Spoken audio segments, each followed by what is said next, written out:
माने घर में थम नहीं रही तो जबरदस्ती चक्कर लगा ही रहे। लेकिन लक्ष्मण जी बल्ब की तरह राम जी की प्रेरणा से गर्म हुए, गुस्सा से लाल पीले हुए, क्रोधित हुए, जनक जी को समझाया और जैसे ही इशारा भगवान ने किया तो तुरंत शांत हो गए। तो व्यक्ति को बल्ब की तरह रहना चाहिए। अब विश्वामित्र जी ने देखा कि अच्छा सो अवसर आ गया है, अच्छा समय है, अब धनुष टूटना चाहिए। अब देखो लक्ष्मण जी जब बोलते हैं तो पृथ्वी हलती है। लखन सकोप बचन जे बोले, डगमगाने मह दिग्गज डोले। जिसमें लक्ष्मण जी गर्म होते हैं धरती हिलती है। हमें भी एक ऐसे महापुरुष मिले और उनकी क्या बताएं, आप एक एक हड्डी एक एक नस गिन सकते हो ऐसे। और बोले हम जब गर्म हो जाते हैं तो समझ लो साक्षात लक्ष्मण जी का रूप हो जाते हैं। मैंने कहा अरे महाराज हमने सुना है कि जो लक्ष्मण जी बोलते थे तो धरती हिलती थी, आप तो स्वयं कांप रहे हैं। बहुत लोग होते हैं जो कहते हैं कि अरे अब हमें कोई नहीं रोक सकता, गुस्से में तो हम लक्ष्मण हो जाते हैं, क्रोध में। अरे भैया पहले लक्ष्मण जी की बराबरी तो कर लो। लक्ष्मण जब बोलते हैं तो धरती हिलती है, तुम खुद कांप रहे हो। अब भगवान की प्रेरणा से लक्ष्मण जी शांत हुए। विश्वामित्र जी ने जाना कि अच्छा सो अवसर आ गया। विश्वामित्र समय शोभ जाने, विश्वामित्र समय शोभ जाने, विश्वामित्र समय शोभ जाने, विश्वामित्र समय शोभ जाने, विश्वामित्र समय शोभ जाने।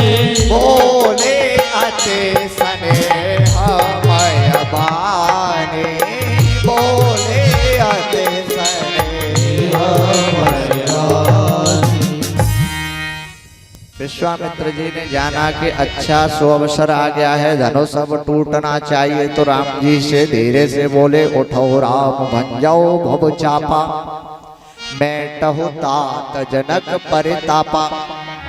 राम उठो और उठ करके इस धनुष को तोड़ दो और जनक जी के कष्ट को दूर करो। राम जी उठे, गुरु जी को प्रणाम किया और राम जी को न तो इस बात की खुशी है कि मैं धनुष तोड़ दूंगा और मेरा विवाह हो जाएगा, ना ही दुख है। इसलिए लिखा हर्ष विषाद कछ और आवा। हृदय में ना तो राम जी को इस बात की खुशी है और ना ही किसी प्रकार का दुख है। और जिसकी शादी हो आप उसकी खुशी का अंदाजा लगा सकते हैं, चाहे लड़की की हो चाहे लड़का की है। जिनकी शादी होती है उनको खुशी बहुत ज्यादा होती है, लेकिन राम जी को न सुख है न दुख है, क्योंकि भगवान राम सभी स्थितियों में समान रूप से रहते हैं, चाहे सुख हो चाहे दुख हो। और व्यक्ति वही स्वस्थ हो सकता है जो कि सभी परिस्थितियों में समान रूप से रह लेता है। अब राम जी उठे, राम जी उठ करके गुरु जी को प्रणाम किया और धीरे धीरे चलने लगे। सहेलियां आपस में चर्चा करने लगी कि जब इतने बड़े बड़े राजाओं से धनुष हिला तक नहीं, ये मजाक बना रखा है जो कि बच्चे को भेज रहे हैं। और जनक जी की भी बुद्धि खराब हो गई है। भला एक बात बताओ, इतने बड़े बड़े राजाओं से धनुष हिला तक नहीं और छोटे बालक को धनुष के लिए आगे कर दिया। तो दूसरी सखी बोली तुम्हारी परेशानी क्या है? बोले बात ये है कि बाय द वे इनसे भी धनुष नहीं उठा, फिर ये उदास हो जाएंगे। अभी ये हंसते हुए चेहरे पर इनकी चमक अच्छी लगती है, और जब ये उदास होकर के सिर लटका करके बैठ जाएंगे तो अच्छे नहीं लगेंगे। तो एक सखी बोली कि देखिए जो तेजवंत लोग होते हैं उनकी महिमा का आप अंदाज नहीं लगा सकते। छोटे लोगों का कहते हैं ना, छोटा पैकेट बड़ा धमाका। तो क्योंकि ऋषि अगस्त कितने छोटे हैं, कह कुंभज कह सिंधु अपारा। सो से सुजसो सकल संसारा। कहाँ घड़े से उत्पन्न होने वाले छोटे से ऋषि अगस्त, लेकिन उन्होंने सारे समुद्र को पी लिया। तो किसी व्यक्ति को छोटा उसके आकार से उसके बल का पता अनुमान नहीं लगाना चाहिए। अच्छा दूसरा, रवि मंडल देखत लघु लागा, उदयता सूत्र भिवन तम भागा। सूर्य देखने में छोटा होता है, लेकिन जब वह प्रकाशित होता है तो संपूर्ण संस्कार के अंधकार को दूर कर देता है। इसलिए तेजवंत लग गणे रानी, किसी भी तेज महापुरुष को छोटा नहीं आंकना चाहिए। अब राम जी धीरे धीरे जा रहे हैं, सहजय चले सकल जग स्वामी, मनहु मत गज कुंजर गामी। किसी ने कहा कि राम जी धीरे धीरे इसलिए जा रहे हैं, यह सोचते हुए पता नहीं हमसे धनुष टूटेगा या नहीं। ऐसा नहीं है, कुछ नहीं सोच रहे, क्योंकि राम जी की चाल ही कुछ ऐसी है। वह आराम से उदाहरण दिया गया, मनोह मंत गज कुंजर गामे, मदमस्त हाथी की तरह चले। हाथी की चाल में मस्ती होती है, और मस्ती हाथी की चाल में कैसे होती है समझें। देखो गांव में जब हाथी निकलता है तो फिर गांव के लोग उसे गणेश जी का रूप मानते हैं। गणेश भगवान आ गए, गणेश भगवान आ गए, और बच्चों को बुलाएंगे, आओ बच्चों आओ गणेश जी को प्रणाम करो, ये गणेश का रूप होते हैं हाथी। तो बच्चे भी हाथ जोड़ करके खड़े हो जाते हैं। तो इधर गांव के जितने भी पुरुष स्त्री और बच्चे होते हैं सभी हाथी के हाथ जोड़ करके खड़े होते हैं, और गांव के जितने भी कुत्ते होते हैं वो हाथी के पीछे पड़े होते हैं भौंकने के लिए। कहते ना कि हाथी चले बाजार और कुत्ते भौंके हजार। तो जितने भी गांव के कुत्ते होते हैं वो सब हाथी के पीछे। अगर कुत्तों से पूछा जाए भैया तुम्हें क्या परेशानी है हाथी से, पहली बात तो उनकी भाषा हमें समझ में आती नहीं है ना, और हमारी भाषा उनको समझ में नहीं आती। बाई तबे उनकी भाषा में एक तरीके से समझा दें कि हो सकता है भाई यह कहते होंगे कि हमें परेशानी हाथी से नहीं है, फिर क्यों भौंक रहे हो। बोले इनके जो पीछे सामने ये जो हाथ जोड़ने वाले खड़े हैं ना, हमें तो परेशानी इन्हीं से है। कहने का मतलब ये है कि जिसकी प्रशंसा करने वाले होते हैं उसकी निंदा करने वाले भी होते हैं। अगर किसी आदमी के 10,000 लोग तारीफ करने वाले हों तो 100-200 तो गालियां देने वाले भी होंगे। लेकिन हाथी जो होता है वह हाथ जोड़ने वालों के पास ठहरता नहीं और पीछे मुड़ करके देखता नहीं है। वह समान स्थिति से समान चाल से और आगे की ओर चलता है। हमारे धनुष का वजन कैसे कम कर दें? अरे नहीं, हमें पता है कि आप कर सकते हो, लेकिन आज सीता मैया को भरोसा नहीं हो रहा, इसलिए बार बार देवी देवता बदल रही हैं। कभी किसी देवी की और कभी किसी देवता को मना रही हैं। अंत में आकर के सीता मैया धनुष से बोले, एक काम करो तुम हल्के हो जाओ। एक बार जोरदार तालियों से। अब मुझे ऐसा लगता है कि शरीर को देख करके अब तो वृद्धावस्था आ गई लगता है? लेकिन हाँ, उम्र 55 की लेकिन काम बचपन का भी है। बाबा जी का जोरदार तालियां। और किसी ने बड़ा सुंदर भी कहा है कि चली जा रही है उम्र धीरे धीरे। किस किस की जा रही है? किस किस की जा रही है? ईमानदारी से बात बताओ, कितने लोगों की जा रही है?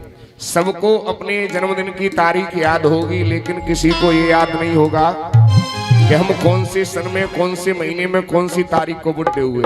किसी को याद है? नहीं याद है। सबकी उम्र जा रही है।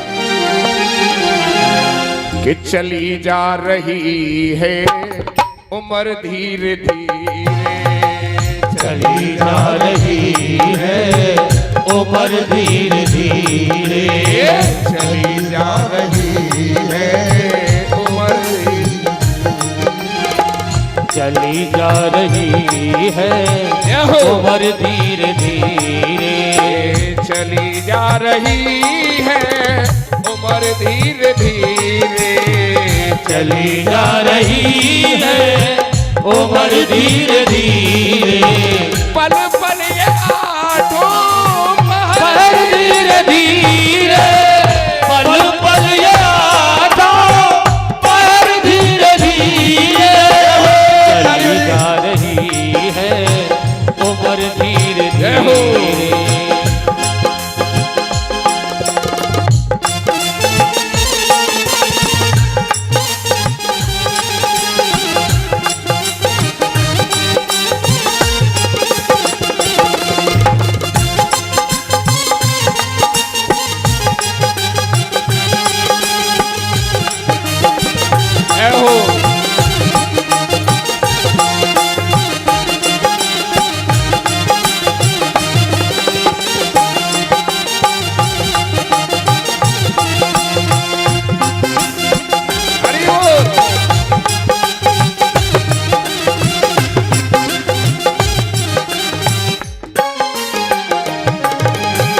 बचपन भी जाए जवानी भी जाए, बचपन भी जाए जवानी भी जाए, बचपन भी जाए जवानी भी जाए, बचपन भी जाए जवानी भी जाए। शास्त्र कहते हैं आधे वयस नाधीतम, जिसने बचपन की अवस्था में विद्या को नहीं पढ़ा।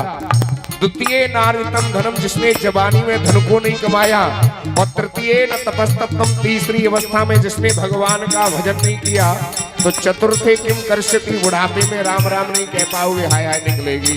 कि बचपन भी जाए जवानी भी जाए, बचपन भी जाए जवानी भी जाए, बुढ़ापे का होगा असर धीरे धीरे, बुढ़ापे में होगा असर धीरे धीरे। चली जा रही है उम्र धीरे धीरे।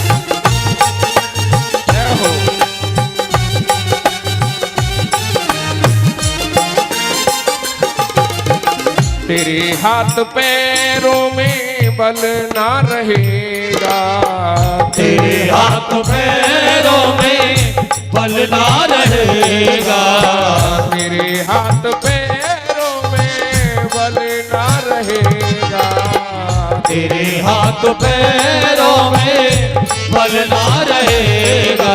तो उठाइए दोनों हाथ और बिल्कुल सीधे होने चाहिए। तेरे हाथ पैरों में बल ना रहेगा और होगा क्या? झुकेगी तुम्हारी कमर धीरे धीरे, झुकेगी तुम्हारी कमर धीरे धीरे। चली जा रही है उम्र धीरे धीरे।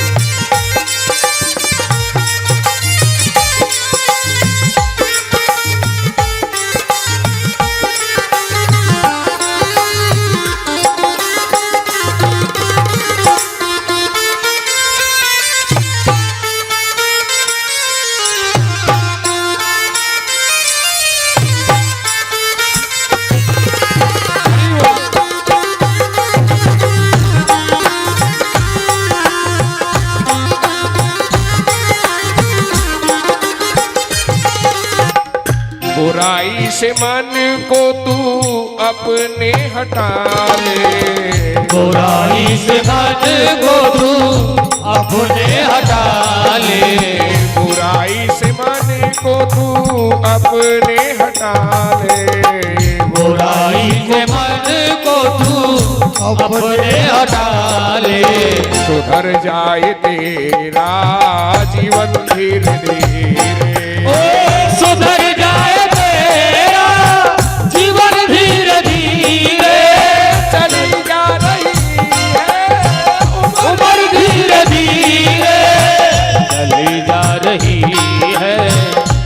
उमर धीरे धीरे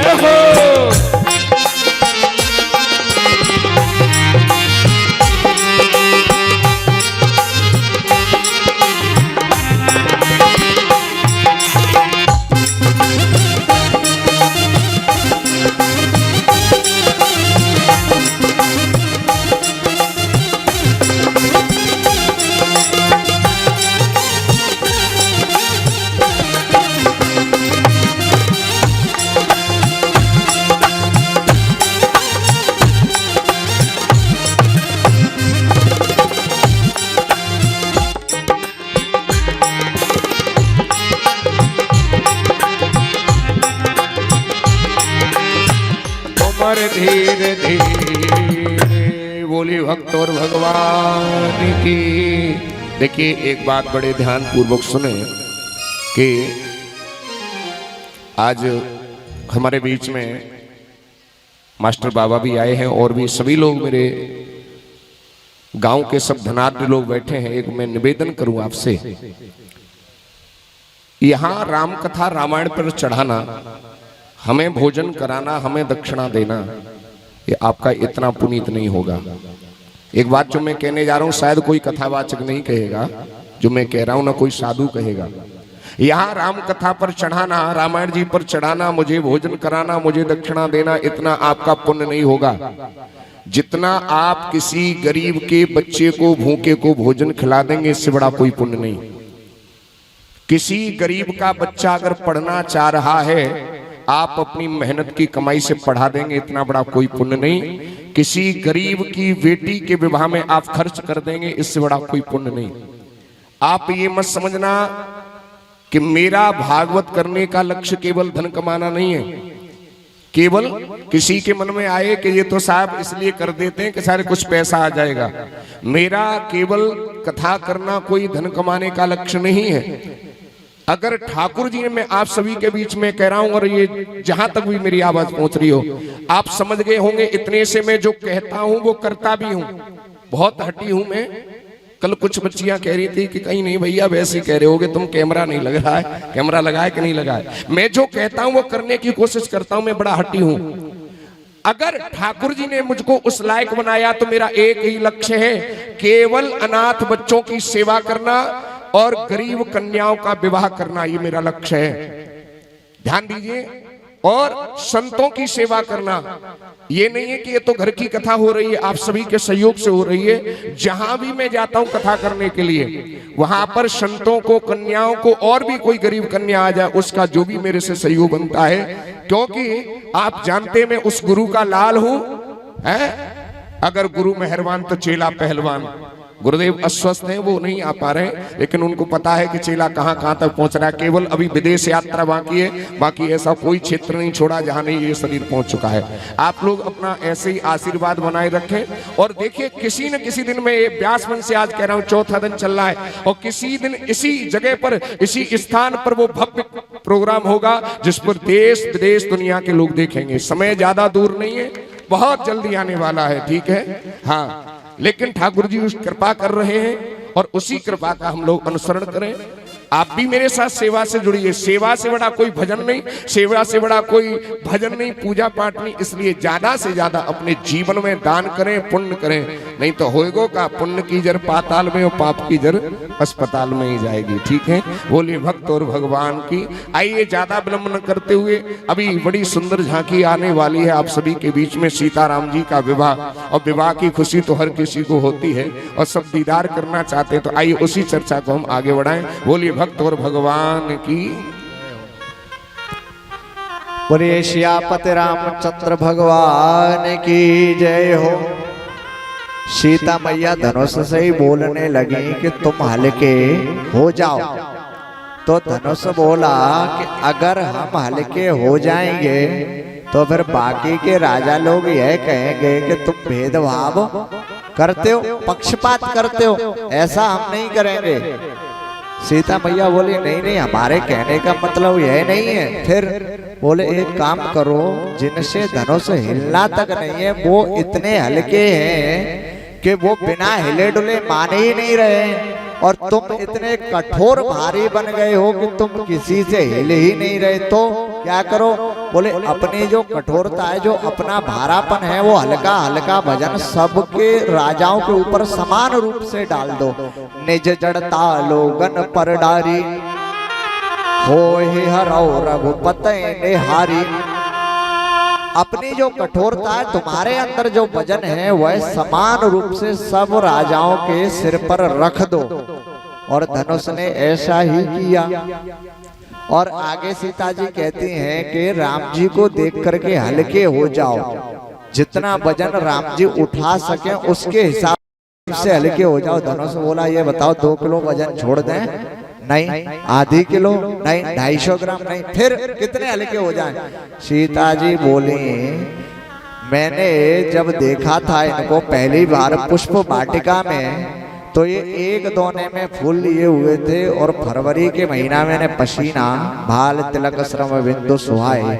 अब जिस आदमी को एक दोना फूल में उठाने में पसीना आ जाए, वो अंदाज लगाओ कि भाई कितना वजन उठा सकता है। एक दोने में 4 फूल और उसमें भी इतना वजन पसीना आ रहा है। तो बोले मैं नहीं बता सकती कि कितना हल्का होना है, तो उतने हल्के हो जाओ। राम जी को देख लो, जितना वजन वह उठा सकते हो उस हिसाब से हल्के हो जाओ। और ये जो राजा लोग हैं ना, इनके सिर पर बराबर बोझ डाल दो। और धनुष ने वैसा ही किया। इसीलिए राजा लोग गर्दन झुकाए और नीचे सबकी गर्दन नीचे मुड़ी हो गई और सब राजा लोग बिल्कुल मूर्ति की तरह नीचे गर्दन लटकाए। और राम जी आगे बढ़ रहे हैं। राम जी धनुष के पास पहुंचे तो सीता जी बोली कि देख रहे हो आ गए तुम्हारे पास, तुम्हें तो पता है क्यों आए हैं? धनुष बोला हाँ पता है। क्यों? हमें तोड़ने के लिए। बोले हाँ तो अब तैयार हो जाओ।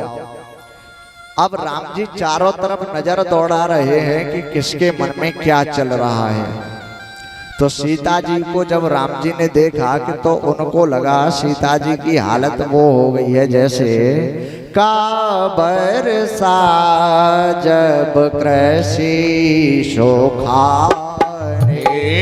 काबर सा जब कृषि सुखाने, काबर सा जब कृषि सुखाने, काबर सा जब कृषि सुखाने, काबर सा जब कृषि सुखाने। समय चूके पुण्य का पछताने, समय चूके पुण्य का पछताने। अगर फसल सूख जाए उसके बाद बरसात हो, उससे कोई लाभ है क्या? जब सब लोग दिल से हार मान जाएं कि अब कुछ नहीं हो सकता, धनुष नहीं टूट सकता, शादी नहीं हो सकती सीता जी की, तो ऐसा नहीं होना चाहिए। चारों तरफ राम जी ने देखा, सीता जी को देखा, तो राम जी ने क्या किया? अब देखो राजा लोग जो जाते थे वो तकते सीता जी को थे और देखते धनुष को थे, लेकिन राम जी तक धनुष को रहे हैं और देख सीता जी की तरफ रहे हैं। और राम जी में और दूसरे राजाओं में अंतर क्या है? राजा जब उठते थे धनुष तोड़ने के लिए तो परिकर बांध उठे अकुलाई, पहले अपने कपड़ों को संभाला, सेट वेट किया खुद को, फिर उसके बाद कपड़े सेट करने के बाद उठे, फिर अपने इष्ट देवों को मना रहे, देवी देवताओं को मना रहे हैं, और उसके बाद में धनुष की तरफ तोड़ने, प्रणाम बाद में कर रहे हैं, पहले कपड़ों को सुधार रहे हैं। लेकिन राम जी सबसे पहला काम क्या करते हैं? गुरु हे प्रणाम मन की, गुरु हे प्रणाम मन कीना, गुरु हे प्रणाम मन कीना, गुरु हे प्रणाम मन कीना, गुरु हे प्रणाम मन कीना।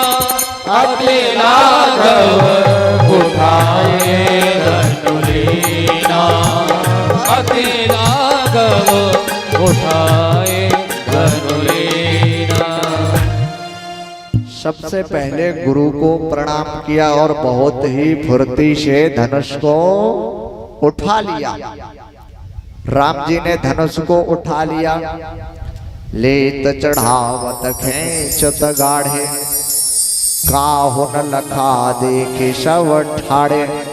राम जी ने धनुष को उठाया, लिया, प्रत्यंचा चढ़ा दी, लेकिन किसी ने इस दृश्य को नहीं देखा। इतनी फुर्ती से इस काम को कुछ क्षण में ही राम जी ने कर दिया। दूसरी बात, हजारों राजा लोग इकट्ठे थे, आखिर वह क्यों नहीं देख पाए? सब लोग तो गर्दन झुकाए बैठे थे, पलक ऊपर करते, इतनी देर में तो पूरा खेल हो गया। उसी समय राम जी ने ते छन राम मध्य धनु तोरा, ते छन राम मध्य धनु तोरा, ते छन राम मध्य धनु तोरा, ते छन राम मध्य धनु तोरा, ते छन राम मध्य धनु तोरा।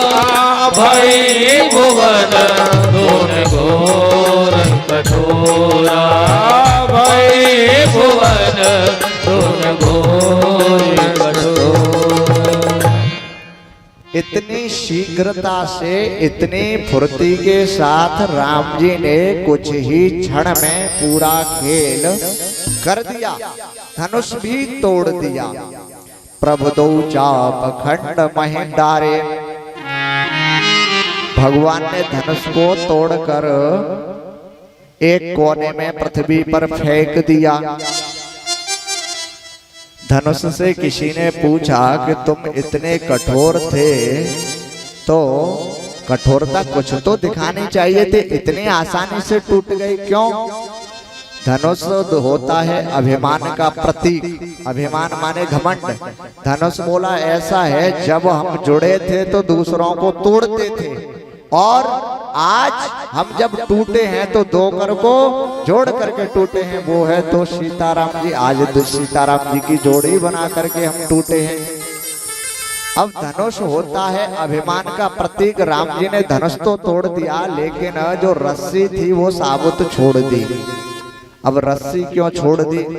क्योंकि धनुष अभिमान का रूप है और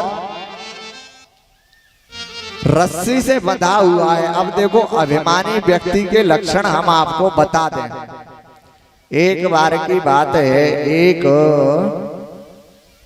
सांप जो है छत पर टहल रहे और मुंह में गुटका भरो भाव। अब नीचे से एक सज्जन पुरुष जा रहे, उन्होंने ऊपर से बिना नीचे देखे और पीक चला दी। अब जब चला दी तो नीचे थे वे बोले, अरे भैया ने नीचे देख के थूक ले करो। अब ऊपर थे बोले, तुम पागल हो, तुम ऊपर देख के क्यों नहीं चलते? अब बताओ, अगर वो ऊपर देख के चलता तो जो सर पे थूक गिरा था वो सीधा मुंह पर। तो अभिमानी व्यक्ति के लक्षण होते हैं कि वह कभी अपनी गलती को स्वीकार नहीं करता। एक टुकरिया की आदत थी कि जब जब उसके यहाँ कोई कुछ मांगने आए तो वो क्लियर मना कर, चलो जाओ यहाँ से भागो, हमारे पास कुछ नहीं है, जाओ। अब बेचारा एक भिखारी की आदत थी, वो उसके घर डेली रोज मांगने जाता, और बुढ़िया की रोज की आदत। बोले आ गए, इधर उधर से घूमते फिरते आ जाते हैं, काम के ना धंधे के, जाओ यहाँ से, कुछ नहीं है हमारे पास। अच्छा, चला जाता बेचारा, रोज की आदत। अब एक दिन क्या हुआ, बुढ़िया पड़ोसन के यहाँ चली गई। अब पड़ोसन के यहाँ चली गई, अब घर पर उसके लड़के की बहू रह गई। तो वह भिखारी फिर आया, उसने कहा माई कुछ दे दो। तो उसने भी कहा कि डेली सासू माता कहते हैं कि कुछ नहीं है, जाओ। तो उसने भी कह दे, जाओ कुछ नहीं है। अब भिखारी लौटने लगा, उसको लगा कि वो कुछ मिलने वाला नहीं है। तो जैसे ही लौटने लगा, रास्ते में फिर उसको वही बुढ़िया मिल गई। बोले रुको, कहाँ से आ रहे हो? तुम्हारे घर से। अच्छा, हमारे घर से आ रहे हो? हाँ। कुछ मिला? बोले नहीं मिला। कोई मिला था? हाँ, तुम्हारी बहू मिली थी। क्या बोल दिया उसने? बोल दिया कि कुछ नहीं है, जाओ। अच्छा, उसकी हिम्मत कैसे हो गई ऐसे बोल दिया? अगर बोलती तो मैं बोलती, उस बहू की हिम्मत कैसे हो गई कि उसने ये बोल दिया, चलो तुम मेरे साथ। अच्छा, भिखारी को लगा कि अब दो के झगड़े में हमें कुछ फायदा होने वाला, सास बहू आपस में लड़ेंगे और हमें फायदा होगा। अब भिखारी भी बुढ़िया के पीछे पीछे। अब जैसे ही बुढ़िया घर पर पहुंची, बहू को आवाज दी, ओए निकल के बाहर आ घर से। बोली हाँ सासू मैया, बोलो। हाथ जोड़ करके खड़ी हो गई।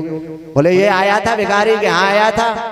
क्या बोला तुमने? कि जैसे आप रोज बोलती थी कि जाओ कुछ नहीं है, और तूने भी बोल दिया? क्या बोल दिया? तेरी हिम्मत कैसे हो गई? बोलती तो मैं, बोलती तू कौन होती है बोलने वाली? अब तो आपस में दोनों लड़ने लगे। अब बुढ़िया बोले सुन भिखारी, हाँ अब मैं कह रही हूँ, अब तू जा, कुछ नहीं है मेरे पास देने के लिए, जा। अब मैं कह रही हूँ, तू नहीं कह सकती। तुझे तो अभिमानी व्यक्ति जो होता है वह कभी अपनी गलती स्वीकार नहीं करता।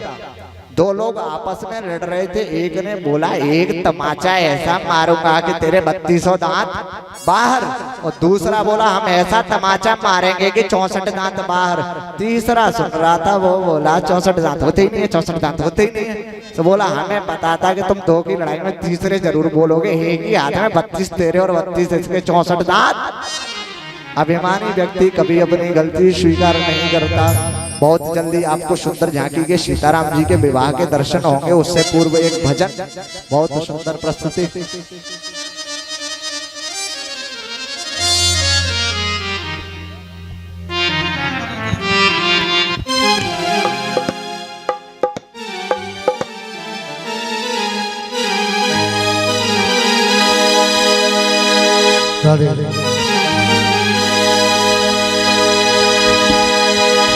कौन रोकता है जीव है तुम काम कीजिए,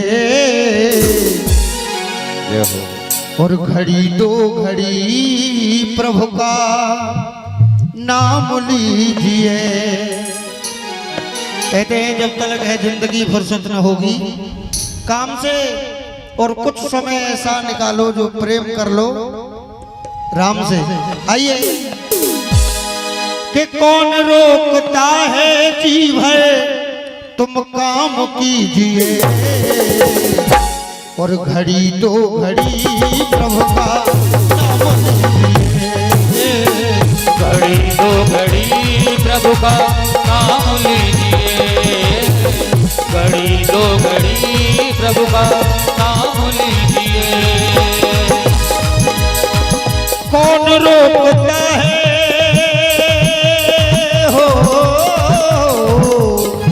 कौन रोकता है, ओ कौन रोकता है, जी भर काम कीजिए। घड़ी दो घड़ी प्रभु का नाम लीजिए, घड़ी दो घड़ी प्रभु का नाम लीजिए।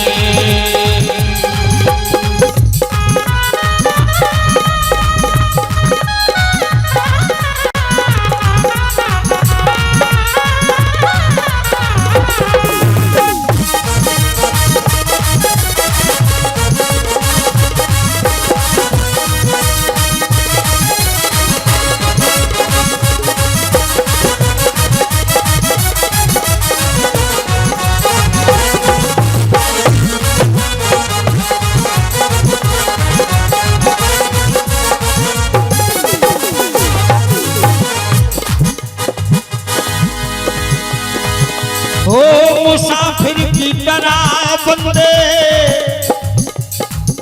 दुनिया में आया है, मुसाफिर की तरह दुनिया में आया है। मुसाफिर की तरह बंदे दुनिया में आया है।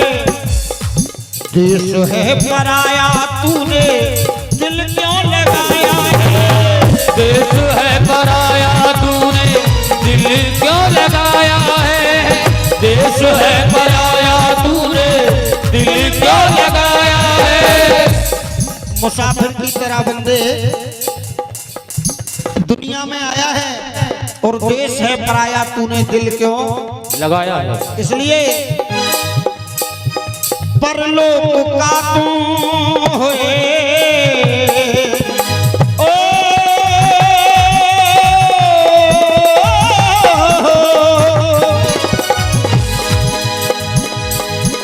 परलोक का तुम नाम कीजिए।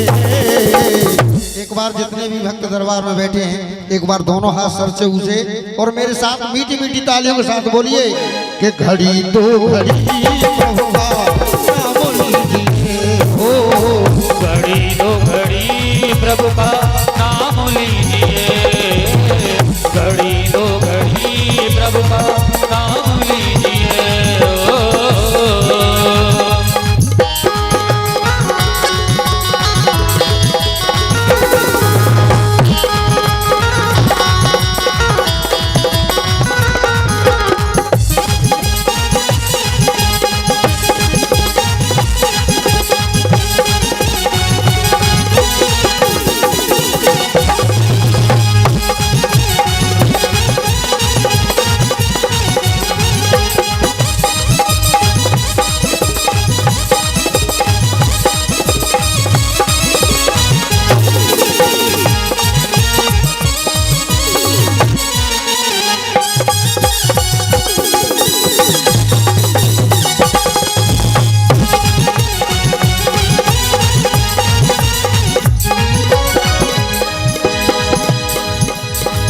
पीता भक्त बंदे तेरे हाथ नहीं आएगा।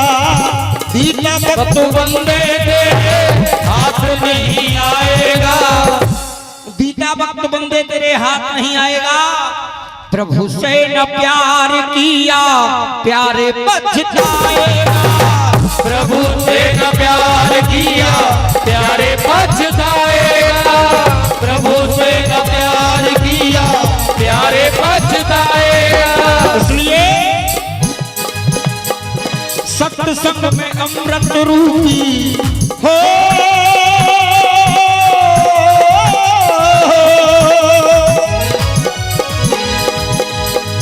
सत्संग में अमृत रूपी जाम पीजिए।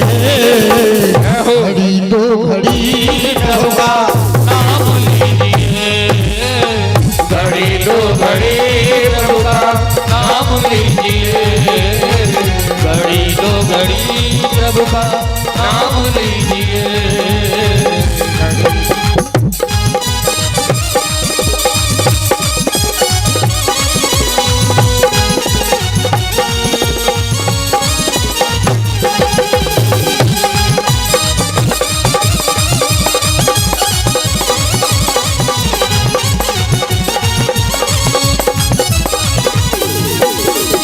आइए आखिरी वंश में बजाया है। अपना पराया सब छोड़ना पड़ेगा, अपना पराया सब छोड़ना पड़ेगा, अपना पराया सब छोड़ना पड़ेगा, अपना पराया सब छोड़ना पड़ेगा। एक दिन रिश्ता सबसे तोड़ना पड़ेगा, एक दिन रिश्ता सबसे तोड़ना पड़ेगा, एक दिन रिश्ता सबसे तोड़ना पड़ेगा। एक दिन रिश्ता सबसे तोड़ना पड़ेगा। कब रिश्ता तोड़ना पड़ेगा? जब मौत ने है भेजा हो,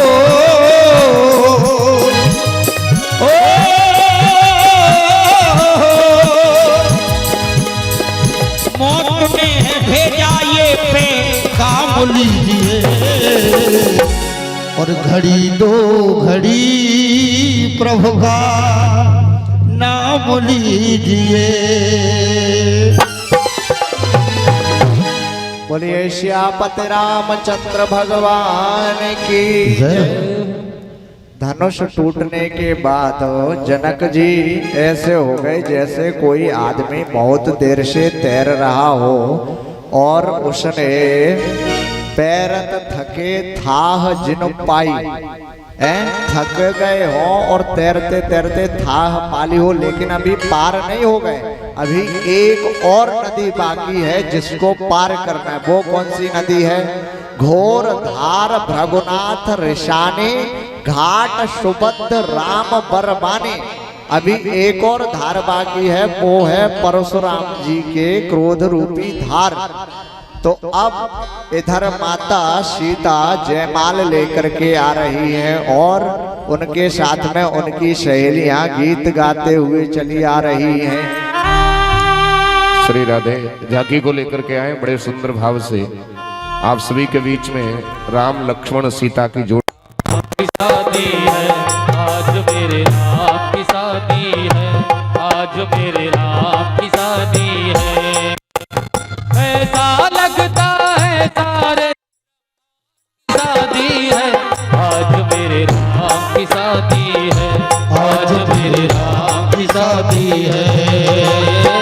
राम की शादी है, मेरे प्रभु राम की शादी है, आज मेरे राम की शादी है, आज मेरे राम की शादी है।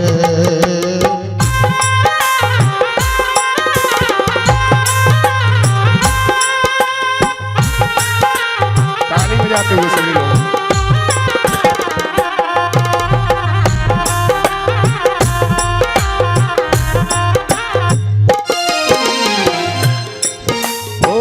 राम की शादी है, मेरे प्रभु राम की शादी है, आज मेरे राम की शादी है, आज मेरे राम की शादी है। बनी है खूब जोड़ी, बनी है खूब जोड़ी, राम सीता की जोड़ी, राम सीता की जोड़ी। खुशी से नाचे हैं मन, मिलिए सजनी को साजन, मिला सजनी को साजन। आज मुझे लगता है कि ब्रह्मांड की शादी है, आज मेरे राम की शादी है, आज मेरे राम की शादी है। ये ताली बजाते हुए हरि बोल।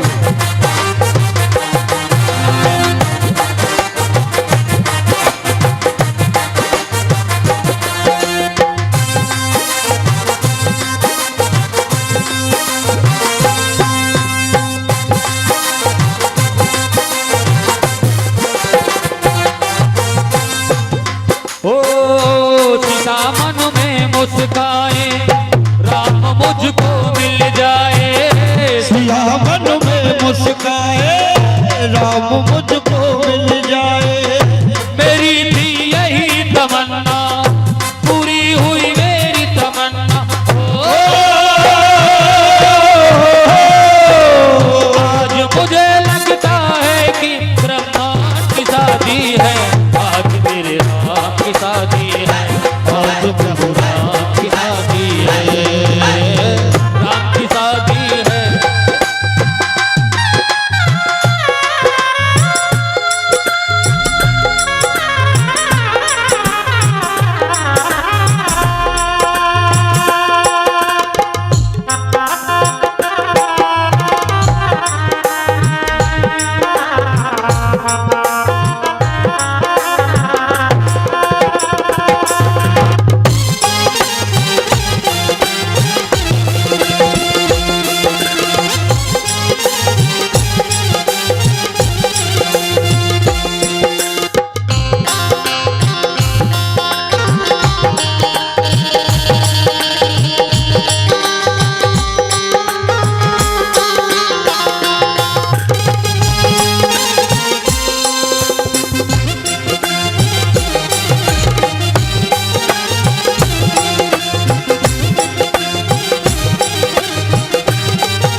बोलिए सियावर रामचंद्र की।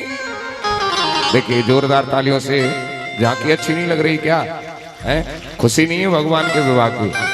तो आइए, आजकल माला का जमाना चल रहा है, तो पहले माल्यार्पण का दर्शन करें।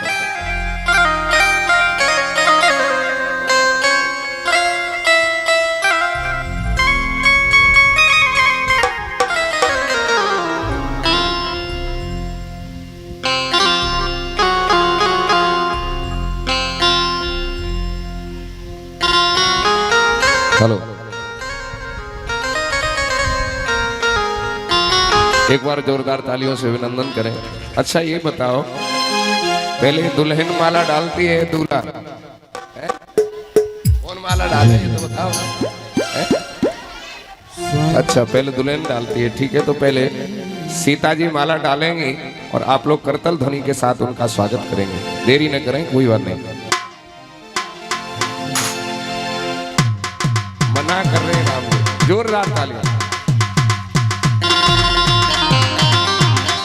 राम जी क्यों देरी कर रहे हैं? जोरदार ताली बजा के।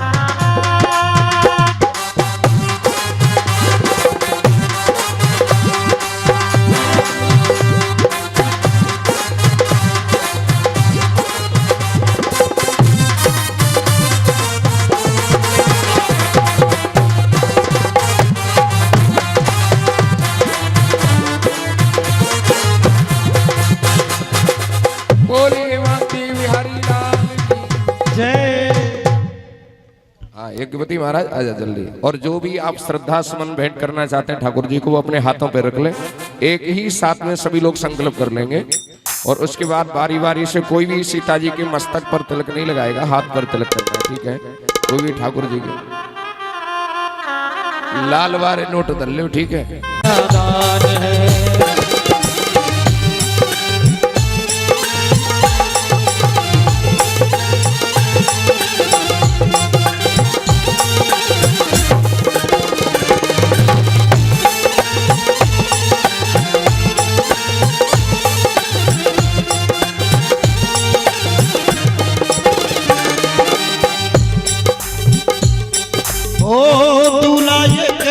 भोला भाला है, दूल्हा ये कैसा भोला भाला है। सीता का देखो रूप निराला है। दूल्हा ये कैसा भोला भाला है। सीता को देखो रूप निराला है। इनकी तुम कर लो पहचान है, इनकी तुम कर लो पहचान है।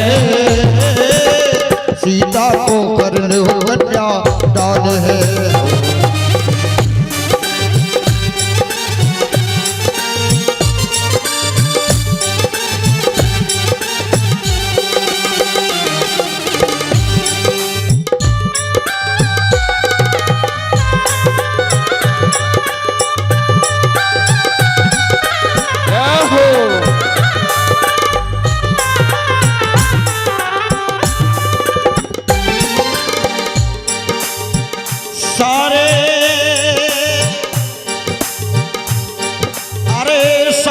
जनकपुर में नर नारियां, ओ सारे जनकपुर में नर नारियां, और हंस हंस के गाय रे वो तो गालियां, हंस हंस के गाय रे वो तो गालियां।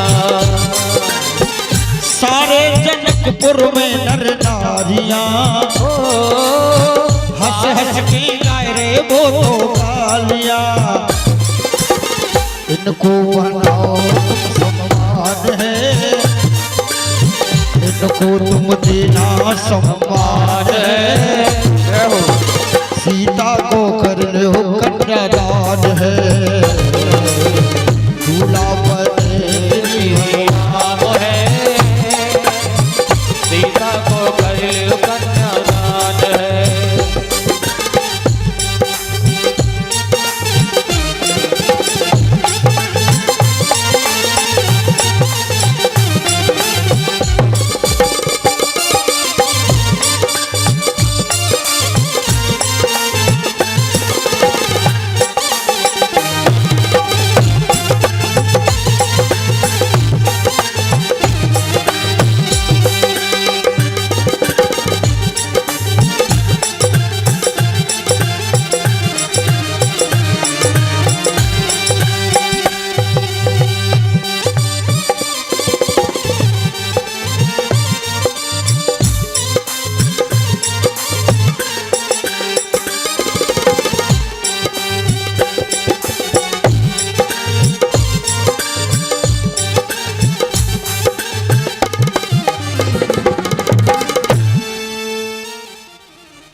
सीताराम जी के आरती उतारो हे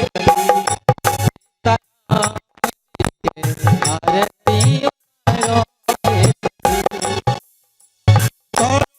सखी उतारो री सखी उतारो री सखी हो उतारो री सखी सीताराम जी के आरती उतारो हे सखी सीताराम जी आरती उतारो री सखी के करा के राम बबुआ के करा के लक्ष्मण एक राख राम बबुआ एक राख लक्ष्मण के करा के राम बबुआ के करा के लक्ष्मण एक राख राम बबुआ एक राख लक्ष्मण के करा के भरत भुआल है सखी हो के करा के भरत भुआल है सखी वो सीताराम जी की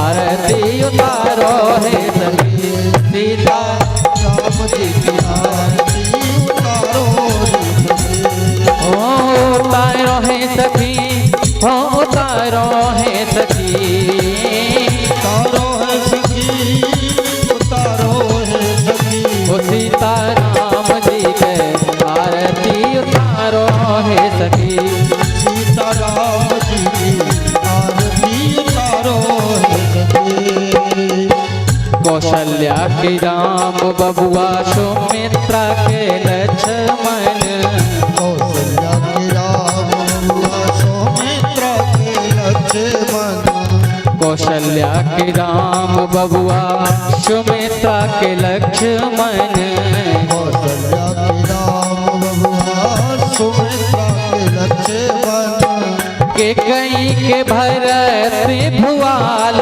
सखी के कई के भरत भुआल सखी उचारो भैयन की आरती उतारो है सखी चारों भैयन की आरती उतारो है सखी ओ सीताराम जी के आरती उतारो है सखी सीताराम जी की आरती उतारो है सखी कवने रंग राम बबुआ कवने रंग लक्ष्मण कवने रंग राम बबुआ कौन रंग लक्ष्मण कवने रंग राम बबुआ कवने रंग लक्ष्मण कवन रंग राम बबुआ कवन रंग लक्ष्मण कवने रंग भरत भुआल सखी हो कवने रंग भरत भुआल है सखी ओ राजा राम जी के आरती उतारो है सखी ओ राजा राम जी की आरती उतारो है सखी हो राजा राम जी के आरती उतारो है सखी राम जी की आरती उतारो है सखी श्याम रंग राम बबुआ श्याम रंग लक्ष्मण श्याम रंग राम बबुआ श्याम रंग लक्ष्मण ओ श्याम रंग राम बबुआ गोरे रंग लक्ष्मण श्याम रंग राम बबुआ गोरे रंग लक्ष्मण पित रंग भरत भुआल सखी हो पित रंग भरत भुआल सखी ओ सीताराम जी के आरती